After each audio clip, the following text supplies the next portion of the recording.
Hi guys, it's Chris, and today we are going to be reviewing, this came up when I was watching some stuff on low carb keto, carnivore diets and everything. It's an older video from Violin MD. It's from 5 years ago. Looking at the comments, it's kind of crazy in that comment section, and a lot of people are still watching the video, and we all have strong opinions. I guess that this video didn't age well. And it's titled, Does the Keto Diet Kill You? This will be interesting because I will tell you, I have had a lot of success on a low carb keto diet. I've done carnivore for a month and a half before. Loved it. There's a lot of misconceptions that we've been taught about diet and nutrition that is just false. And it's been ingrained in us so badly for so long, and there's so much money to be lost by the higher ups that they are just not going to give in and admit they were wrong at this point. They're not going to say, hey, sorry, we're sorry if we killed some of your family members or made you sick. Like, we were wrong. There is too much money in big pharma, big agro, processed foods coming out of the United States, which are primarily plant and grain based, sugar based, are worth a fortune. And these people are not going to give it up. That being said, I'm not saying I'm against plants. If you can eat plants, if you can eat grains and stuff, and it works for you, that's great. In general, as a people, we eat too many carbohydrates and sugar, and yes, even like brown rice, whole bread, quinoa, that's all sugar, guys. It's long form chains of sugars compared to a simple sugar, but it is processed in your body into the same substance. We'll get into it. I don't know what all she's going to say, but I just want to let you know that now some people do handle carbohydrates and plants better than other people. Just like some people can have dairy and some people can't. It's very personal. It's very individualized. And I advise to do what works best for you. My biggest thing is try to minimize the processed food and seed oils as much as possible. Cook with butter or lard or tallow or bacon grease or coconut oil or olive oil. Yes, bacon grease and lard and stuff is not bad for you. Saturated fat is not bad for you. Meat, animal products, fats, saturated, they're not going to give you heart disease. They're not going to clog your arteries. They're not going to give you fatty liver. There's plenty of evidence, plenty of research, plenty of people out there sharing their stories and labs and blood work and scans that show that's just not true. All of the conditions that I mentioned, along with many others, are caused from chronic inflammation, insulin resistance, elevated insulin, hormonal issues. That being said, let's get into see what this doctor has to say. Hey guys. Oh, and I do have a nice hot cup of tea. I'm drinking some of my Pu'er tea. It's really good. It's a fermented tea. This one's just like a cheap brand. It was a nice trial to see if I would like it. I will link it and a couple of my other favorite teas I've been drinking regularly in the cards down below. It will be my Amazon affiliate link, just, so you know. You don't have to use it if you don't want to. I'm just letting you know. I did just sign up to be an affiliate recently because I talk about stuff I use and share with you guys, so that way you can at least check it out. That being said, let's get into this. I'm Siobhan, a second-year medical resident. Today we're tackling a super controversial... Okay, so she's not even a doctor. She titled this Doctor Reviews. That's false already, because at this point she was only a second-year medical student. But anyway. Controversial issue, and that's the keto diet. The question is the keto diet actually making you live longer, or could it be actually killing you faster? The keto diet is It's not killing you faster, okay? This is fear-mongering and wrong information. And like, if you're not looking at the screen right now, she's showing a plate with a beef patty some avocado slices, some tomato slices, and a little scoop of cottage cheese. That is a perfectly healthy plate. That's balanced. That's good. Guys, I have to tell you, if I tell you one thing, it's they always preach moderation, moderation, and a balanced diet, a balanced diet. We're the only species on the planet that tries to eat a balanced diet, that tries to eat all the things. And that can work for some people. For other people, a balanced approach to diet does not work. Again, you have to know yourself and your problems and things like that. So there is inherently nothing wrong with this type of food. Meat's not bad for you. Beef's not bad for you. Red meat's not going to give you diabetes and atherosclerosis or arteriosclerosis or anything like that. Very low carbohydrate diet. About 75% of calories come from fat, 20% from protein, and only 5% from carbs. It's become one of the most popular diets online, and it's been praised for weight loss, heart health. Yeah, people use it for weight loss, and people tend to they tap into their fat stores. So people doing keto tend to lose more actual weight in body fat than in muscle, which is good. That's what you want. You don't want to lose your muscle mass, your lean muscle mass. You want to lose the fat, especially the visceral fat, which is the fat around your organs, right? People are using it to help reverse heart disease and clogged arteries and stuff like that. Again, fat does not cause these things. This was a misconception. This was a mistake. It was wrong. It was pushed, back in the 50s or 60s from Ansel Keys. His study was wrong. His research was biased. His study was actually fraudulent because he put out this 7-country study or whatever that, look, I studied these countries and it shows the more animal products and saturated fat the country people ate, the higher heart disease and heart attacks and stuff went up. When really it was discovered his study was actually a 21 or 22 country study. And there were a lot of countries that ate more fat and animal products and had very low instances of heart disease, diabetes, all that other stuff.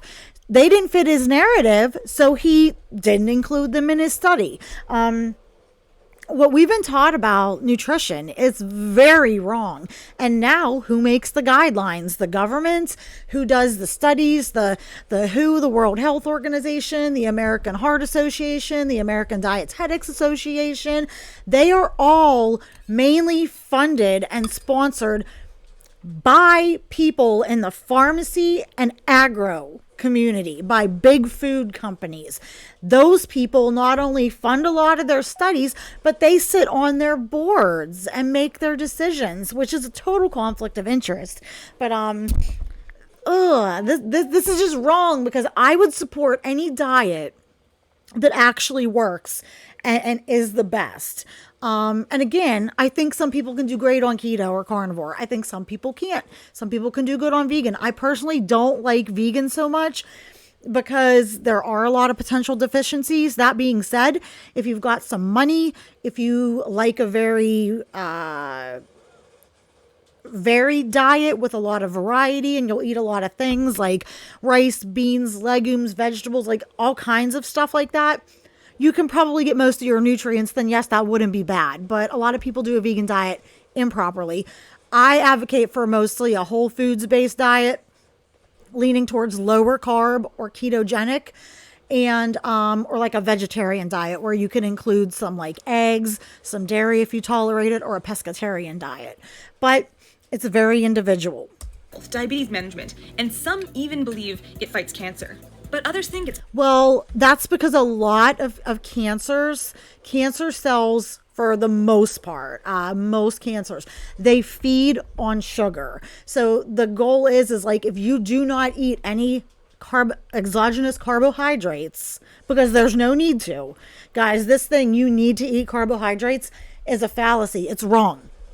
Your body makes all the glucose you need, which is only a couple teaspoons in your blood at any given time, through a process called gluconeogenesis, where it creates the sugar it needs from the proteins and fats you eat, particularly the proteins. You could never eat dietary carbohydrates again in your life and you would be fine.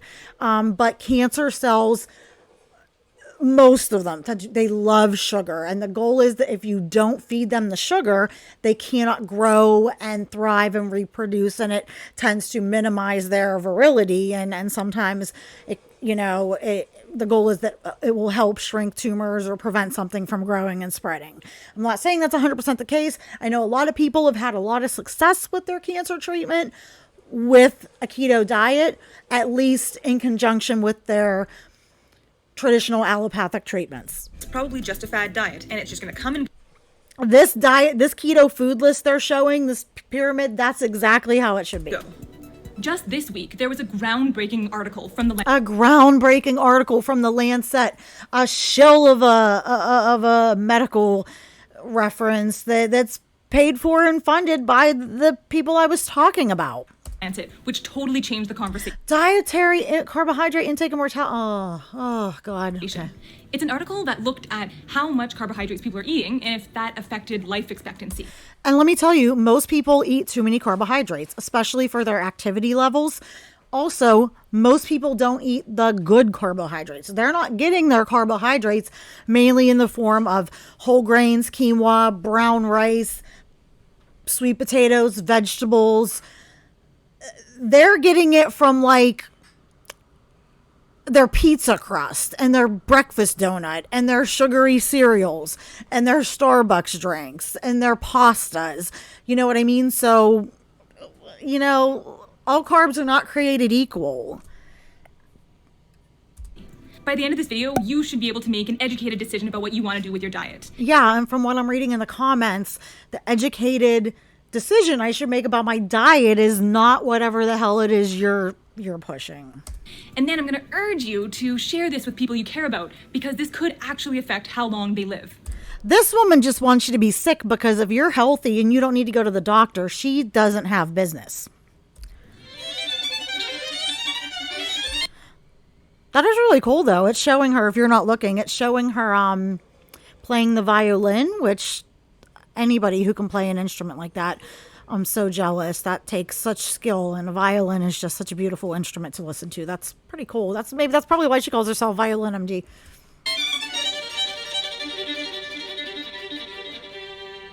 So those of you who've been following my journey in the hospital as a new doctor know that about 6 weeks ago I started the keto diet. And the reason So she's doing the keto diet for 6 weeks, which is a good amount of time to start getting situated into it and see how it's working for you and stuff like that.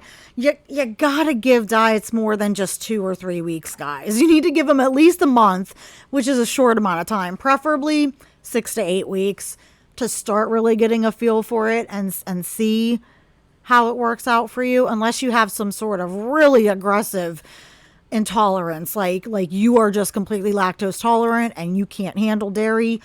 And you know that after a week or two, then yeah, maybe change it up at that point. I did that is because overnight I find there's just so many chips and snacks and candy, and this whole year I just feel like I have strayed from my normal habits. And I'll tell you, from working in the medical field, I can tell you that medical care providers can be some of the most unhealthy, overweight people there are. The schedules are brutal. The stress is very brutal. The pressure is crazy. The hours can be very long. And yeah, I know her at this point in her medical school, she's probably starting to have a lot really, really built up on her plate. And so I kind of just needed like a reset, and I figured that keto would do that. And it did. Like, I lost a couple of pounds that I put on last year, and I haven't been having sugar cravings. It was great. Okay, so she did keto, she lost some weight, and she's already thin. So that's good. She probably shed some excess fluid. And her sugar cravings are gone, which makes complete sense, right? Because when you're not eating all those carbs, they're not spiking your insulin. Well, they spike your blood sugar, which therefore your insulin spikes to control that blood sugar, because it's got to keep your blood sugar within a safe range, and it has to like work insanely fast and hard to maintain that homeostasis in your body as far as your blood sugar levels. So when you don't have those crashes, those highs, those lows, those peaks and valleys, I ate sugar and now I have a lot of energy, insulin raises up, brings it back down, you crash, you need something else. When that levels out, because your insulin and your blood sugars are steady and in a nice low normal range, those cravings really go away. So this week, when I was flipping through my computer, I saw this article, and I figured... So she saw one article and went, oh my God, I'm wrong. Like, you gotta do, like, you have to base your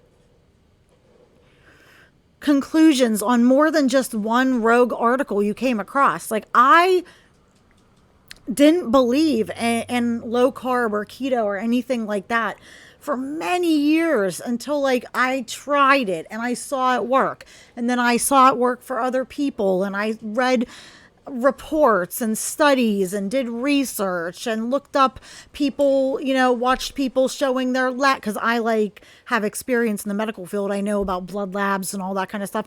And I started researching hormones and insulin and autoimmune conditions and my own issues and weight loss. And I started looking at people's labs before and during and after and the effects. So it's like, because I was one of those people, it was really hard to wrap my head around. I was a teenager in the 90s.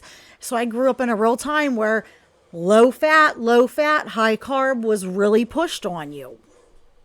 So when I first heard of an Atkins diet, when my sister came to me, and she wasn't even that big, said, oh, I want to lose some weight. I'm doing this diet. And she was sitting standing in our kitchen at the stove, frying an egg, and she's explaining this to me. Oh yeah, you can eat eggs, you can eat fat, you can eat meat, fat's not bad for you, I can eat butter and stuff. And I'm like, no way. And she's like, oh yeah, I remember, because I was shocked. I was terrified for her, for that she was going to have a heart attack at 20 years old, because she was like, yeah, I can. Look, watch this, I feel great, I've been doing it for 3 weeks now and I've lost weight and I look great. I didn't know she was doing it. And she grabbed some butter and just a big giant blob of butter and threw it in a pan with her eggs. And I was like, don't do that. You're going to kill yourself. So it's like, I came from the traditional mindset. You really have to do your research. And I've also studied vegetarian diets, vegan diets, paleo diets, all of the things, right? And to really gain a lot of knowledge and look into this stuff, because it can be incredibly tedious and boring, you have to have a real passion for it, and having a medical background and a background with like anatomy, physiology, so that really helps. But you can't just do what this girl does and like base it on one study that you see from the Lancet of all places. Used to be a very, very reliable source, but not anymore. Just like Harvard used to be very respected and respectable, and look at what a sham that is now, and just all the other things. It was going to tell me that the lower the carbs you eat, the longer you live, but that's not exactly what it said. Actually, I think what really, from what the research I've been doing on longevity, they like one of the main people who study longevity is Walter Longo. He proposes a lower animal protein diet because his research has shown that if you keep IGF-1, which is insulin-like growth factor 1, lower, that keeps your body's cells from going into live, reproduce, die off, and regenerate, rebirth mode. It puts your cells into, instead of just dying off quickly and creating new cells, it triggers your cells you have to slow down and go into a repair mode. So you actually have some internal repair going on, which is good for longevity, good for conditions, good for inflammation. I do believe it also helps your telomere length, which telomere length is a huge indicator in your actual longevity statistics. You can get it tested. I don't know how. My doctor wouldn't even check my freaking A1C. So if I can find a way to get mine checked, I'm going to do it. And I will be sure to share all of the things with you guys. But the other thing that was really important to keep the IGF-1 low and in a good range, you can do it with animal-based proteins, because plant-based proteins are not complete and not as sufficient as animal proteins. The other thing that showed great results for longevity is fasting or a calorie restriction. There is a diet called Chronos, which is calorie restriction, optimal nutrition. And these people eat a calorie restricted diet, not enough that they wither away to nothing, but they keep low body weights. They eat a lower amount of calories than normal, and they optimize their nutrition. And it's shown that even if you do eat an animal-based diet, if you still don't overeat, maintain a lean body mass and healthy body weight, you walk and get sufficient movement on a daily basis, and don't overeat your food and calories in general, which if you are restricting calories and not overeating and getting out, you're not going to overeat in general, including your the animal proteins and stuff. So that has a big effect on longevity. So there's a lot of ways you can affect your longevity positively. I didn't know I was going to go on to that little bio lesson, but we're here to learn, right? But just having a high carb or low carb diet alone, I don't believe one or the other. It's not that black and white as to this one is good for longevity, this one is bad. I may have to do, because I find this subject absolutely fascinating and I've been doing a lot of research on it, maybe I will do a video and a review of the whole Blue Zone thing and the video about the Blue Zones, the series that came out from Dan Bruckner, which I actually really liked. I know it's part bullshit because he left some things out, but he's got the right idea. He's just biased. So he leaves his biases, pick and choose his questions. But maybe I'll do a video on that where we can discuss longevity and Chronos and stuff like that longer. So the study started about 30 years ago when they recruited a whole bunch of adults from I do like that it's a 30-year study. Not many studies go that long. So that's good. But that's about where the good in this study ends. And we are going to learn real quickly what the glaring problems with this study were. And it surprises me if she doesn't mention that these problems are actually problems, considering she's a medical student. 4 different communities in the U.S. They recruited about 15,000 adults and then nice had number. them do surveys, and they kept track of their health. Okay, here's the problem. I can't tell you exactly what I ate last month, last Christmas, last year. I can't. Who knows very clearly and concisely what they have eaten consistently over the past 30 years? Do you remember what you ate, what we're eating consistently? How much fat, how much average carbs, how much meat you ate 5 years ago? I can't tell you, and neither can anybody else unless they keep food journals because they're an obsessive compulsive. Because people's diets change, their habits change. Some people go on diets, some people stop doing diet. It's one of the most, the survey it's one of the most unreliable sources of data that you can rely on. And you got to remember, they're not being specific in these questionnaires. They look at these questionnaires and they see, okay, out of these 15,000 people, oh my God, 12,000 of them were eating hamburgers 4 times a week. Oh my God, it's the red meat. The red meat's giving you diabetes. It's going to kill you guys. They're not taking into consideration that most of the time the burger is probably a fast food burger, and the burger is on a refined flour bun, probably with a sugary sauce like ketchup or barbecue or something. It's served with a big old side of fries that were fried in a seed oil and washed down with a giant extra large full sugar soda or milkshake. Hell, maybe both. They don't take that stuff into consideration, and that's not even getting into the portion distortion where all of the portions are huge.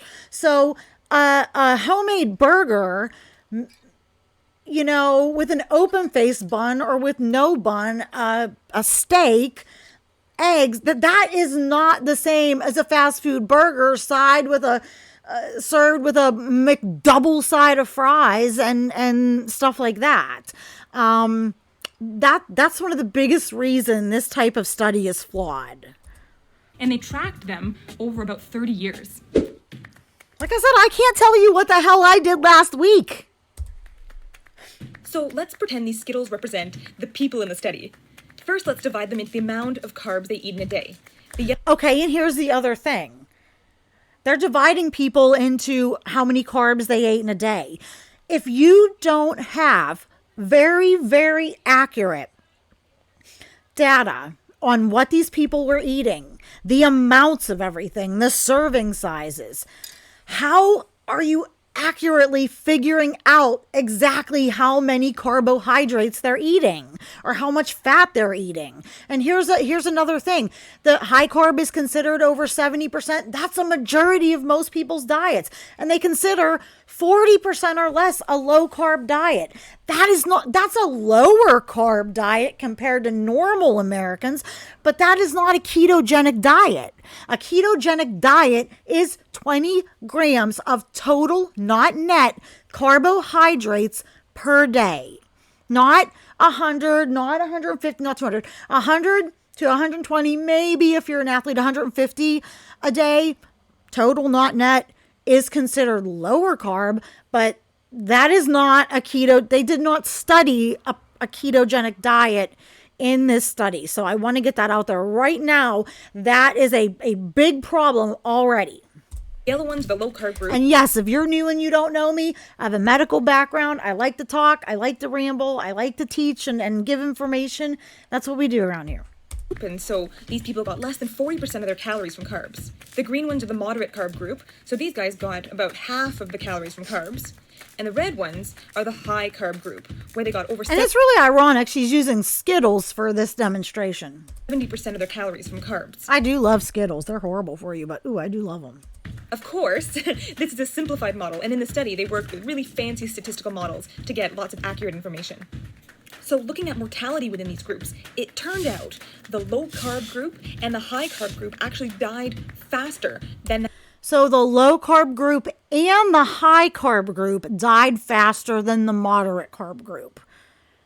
Okay, well, then that means the high carb diet, which would be like a vegan, vegetarian based diet full of all kinds of carbs, because if you want to, you can't, there's no such thing as a vegan keto. If you're going to be vegan or vegetarian, you are by process of elimination, you're going to eat more carbs. That is not going to be ketogenic. It's going to be higher carb. So that means that diet is equally shit too, right?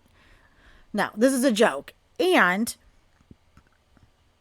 I'm going to let her finish, and then I'm going to tell you my other observation. that middle green group. So it looked like Goldilocks and the Three Bears. The middle 50% carb group actually lived the longest. So they're trying to say, oh, yes, the moderate carb group, where out of your 2,000 calories a day we recommend you eat, which is too many for most people, by the way, we want you to eat at least 50 to 60, between 50 and 70% of that from carbohydrates, preferably the highly refined processed carb products in the products that we sell to you at the store. No, it's a joke. It's an absolute freaking joke. Also, did they look at all the other confounding factors? What were the ages of the people? What was the genders of the people? What was their health and their blood work and their labs and their scans at the start of the study? Did they check it every 6 months or every year? Were they smoking? Were they drinking? Did they do drugs? Did they have a bunch of weight to lose? Did they gain a bunch of weight? Did they lose a bunch of weight? What was their stress factor? Was their diet highly processed and refined? Was it whole grain based? Like, was it a whole foods diet based? Did they incorporate fasting? I mean, there are so many factors that oh, were they on medications? Were they taken off medication? Do you see what I mean? Like, you can't just ask these people to fill out this 30-year-old survey and then go, yep, here's the answer. The keto diet will kill you. It's just, ugh. And you can see that it has this U shape, and we actually call that a U-shaped relationship. They're estimating that in the low carb group and the medium carb group, that was almost a 4-year difference in their life expectancy. I don't believe that. I'm sorry, I don't believe that. Because people who go on, a lot of people actually who go to the lengths of doing a keto, strict low carb, less than 20 grams of carbs a day, keto or carnivore diet, do so because not necessarily for weight loss. A lot of these people come to this diet because they feel like shit. They have serious health issues, metabolic issues, autoimmune issues, diabetes, pre-diabetes, insulin resistance, PCOS, infertility, stuff like that. So, God, I can't even remember what I was trying to say. Hold on, let her finish. That's like high school. That's university. That's so many life experiences. Oh, yeah. So these people are doing a lot to reverse conditions or alleviate conditions and symptoms. And they are healing themselves and reversing things and improving their numbers and stuff like that. So that alone is going to help these people's life expectancy in general, along with weight loss if it's needed. But it's also going to give them, whether they live longer or not, it's improving their quality of life. So this extra 4 years that these medium mid-carbers lived, supposedly, but because this number is absolutely farcical. There's no way any of this is accurate. But let's say it is. What was the quality of life in those last 4 years for those people? Were they stuck in a wheelchair, a nursing home? Were they on a ton of meds? Were they doing the dialysis shuffle 3 days a week? Or were they happy and healthy and fit and active and running marathons and going on vacation and spending time with what was their quality of life? That's huge. I mean, we can't ignore that. Definitely not what I expected. Definitely a huge shock to hear. So then the next logical question is, if you have lower carbs, you're eating more fats and proteins, does it matter what types of fats and proteins you're actually eating? Yes, it absolutely matters what type of fats and proteins you're eating. Let's see what she has to say. So they went back to the database and they looked at all the people. Oh, this completely inaccurate database. Let's hear. And they wanted to see the group that eats mostly animal products. So they're eating meats and cheese, lamb, pork, beef, chicken, all of that. And again, a fast food burger or a hot dog or Spam or something is not equal to a backyard chicken egg or a steak or a piece of free range, the farm down the street, ground beef or chicken or other ruminant animals like the beef and the lamb and the goat or the bison or the elk or whatever. You know what I mean? Okay. Compared to the people who are eating plant-based proteins and fats. So they're eating nuts and peanut butters and seeds, and they're having lots of vegetables. Okay, and a lot of them are probably also eating a lot of soy, which while it is the only real complete protein in a plant-based, a lot of it is very, very genetically modified, GMO, not good for you. Are they eating a lot of the pseudo meat products, the Beyond Burgers, the Boca Burgers, the fake hot dogs, the fake sausages, the stuff like that? I guarantee most of them weren't living on whole lentils and sprouts and beans and legumes and stuff like that. And unfortunately, all those meat lovers out there, it was very clear that people eating plant-based proteins and fats were living longer than those. No, I guarantee they weren't. Those who ate the animal proteins and fats. And that's tough for me. Let me say this. Animal fats, animal products are not bad for you. They're not going to kill you. They're not going to cause inflammation. They're not going to give you heart. It is inflammation. It is all the excessive sugars and carbohydrates that are a sugar that do it. It's the elevated insulin. Guys, if you don't believe me, look up Professor Ben Bikman, Bikmen or Man, Bikman, here on YouTube. He is a professor and scientist at Brigham Young University. He studies anatomy, all this stuff, hormones. He specializes in insulin, and he has done a lot of work and a lot of study and has found a lot of information. Insulin is almost the most important hormone in your body. And when it's chronically elevated, you have hyperinsulinemia, you have insulin resistance, you end up diabetic. That is one of the most detrimental things for you. And your insulin elevates not from eating fat, not from eating, protein, whether they're, from animals or plants or whatever. It raises to counteract carbohydrates in your blood, which is sugar. So that needs to be at least moderated to some degree. So this fear-mongering, oh no, the animal-based, oh, you're in trouble. No, it's not that black and white. This is like a hit piece, and she's pissing me off. I actually really love a good steak. And there is nothing bad for you about a good steak.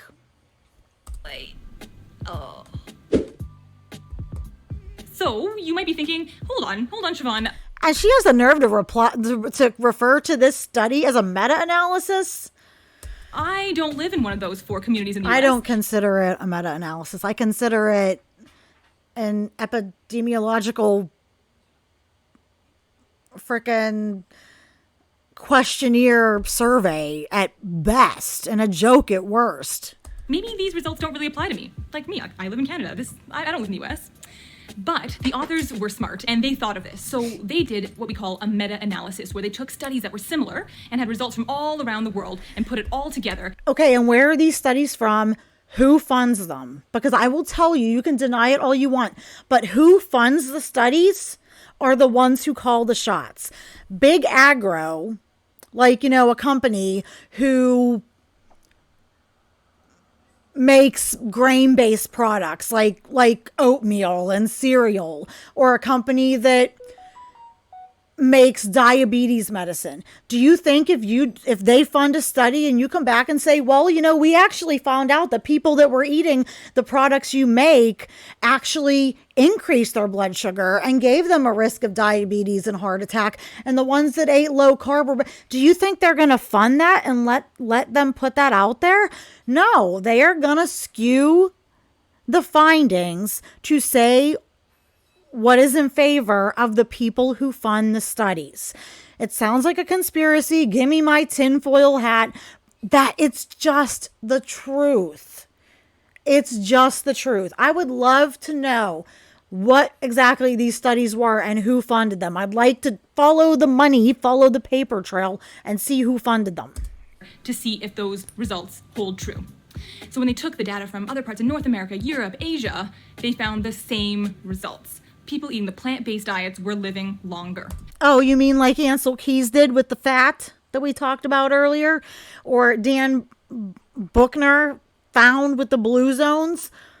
Although he conveniently doesn't tell you that he worded his questions specifically to get the answers he wanted and ignored all the dairy and meat and seafood that these people eat.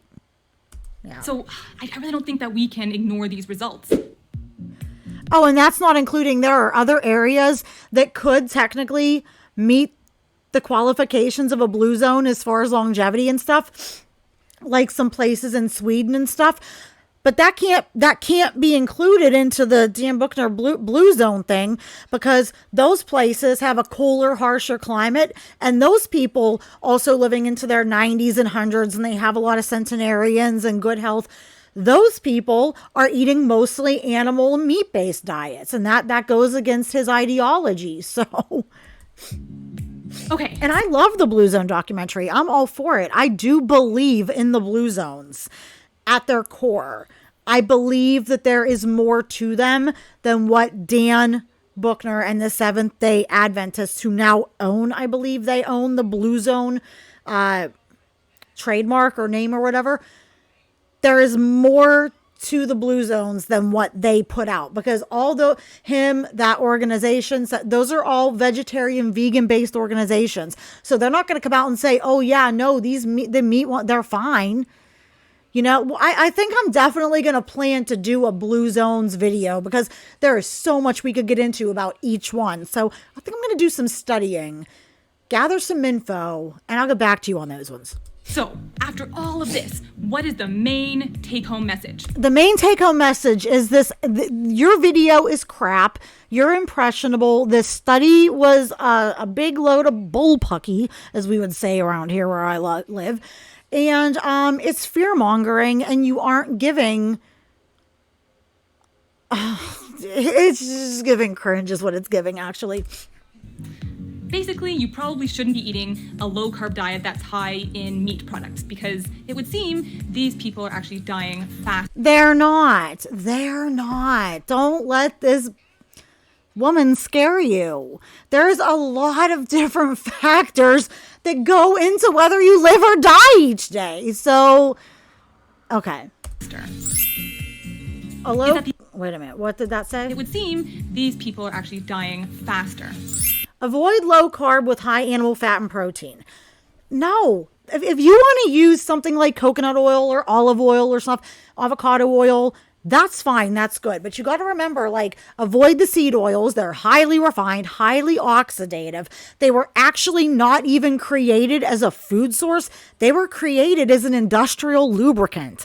Yes, that's what they're feeding us.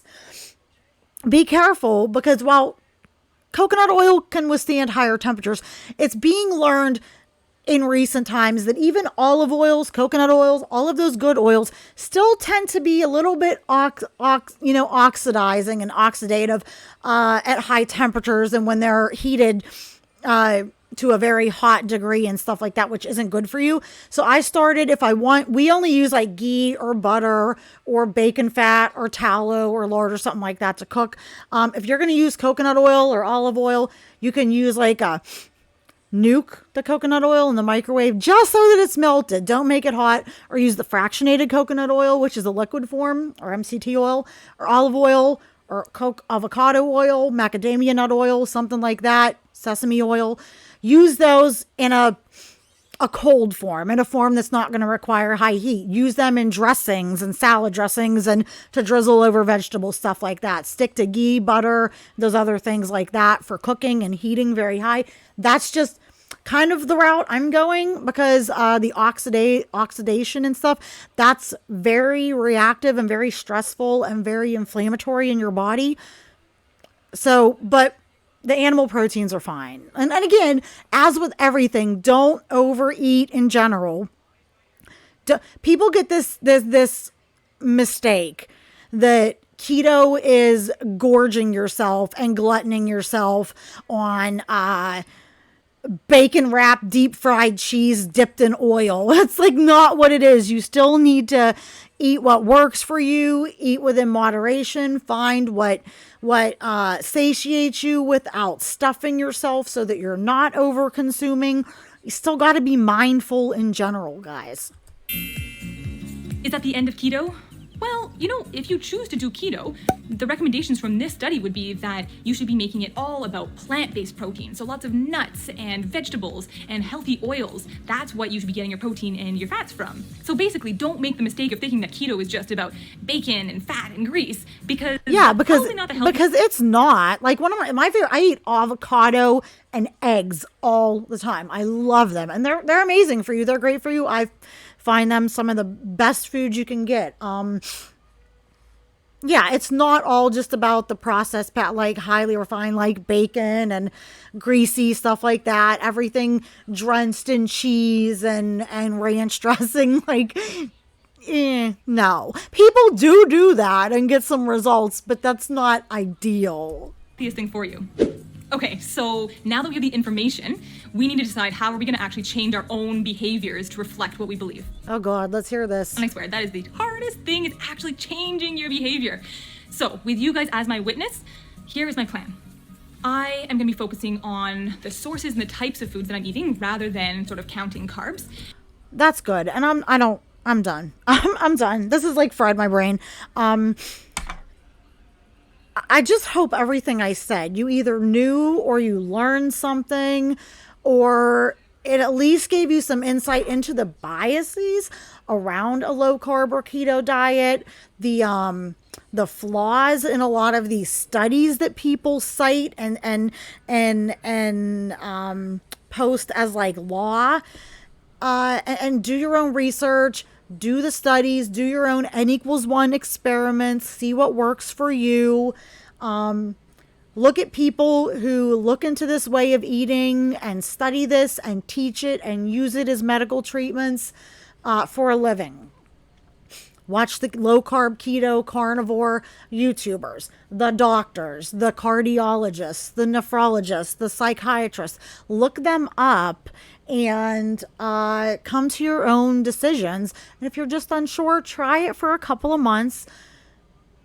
Take your measurements, take your weight, take a before and after picture, write down and make a little journal of how you feel as far as how's your sleep, what's your skin look like, how's your pain, your joints, your aches, just take a lot of metrics, try it, and then if you can get blood work and stuff too, that would be great. Ideally, if you can get your doctor to order fasting insulins and like CRPs, which is your C-reactive proteins, and C-peptides and stuff, which are your inflammatory markers, which are super important. And if you can have them not only do your cholesterol, but check the in-depth cholesterol panel where they actually measure the size and shape and density of your cholesterol particles, that's even better.